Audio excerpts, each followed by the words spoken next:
il est très normal que l'opposition cause avec le parti au pouvoir. On ne peut pas rester dans ce flou-là pour aller aux élections. Il faudrait que tous les pères et les fils de ce pays puissent s'asseoir pour collaborer ensemble. C'est-à-dire, aujourd'hui, le président de la République, comme on l'appelle le président de tout le monde, il doit accepter tout ce que l'opposition lui demande. C'est vrai, il était opposant, qui se souvient de ça aussi.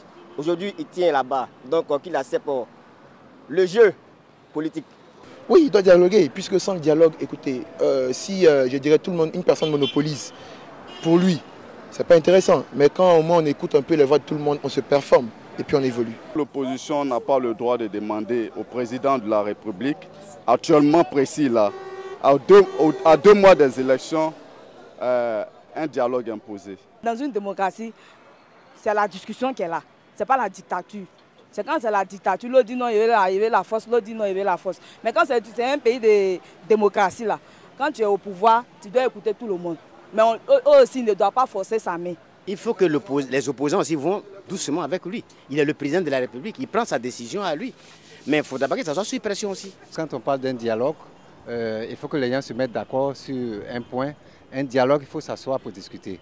Mais quand on parle d'un dialogue, ce n'est pas forcément une pression. Un dialogue est un dialogue. Il faut se disposer à dialoguer. Pourquoi l'opposition a attendu à 2 mois des élections pour exiger un dialogue?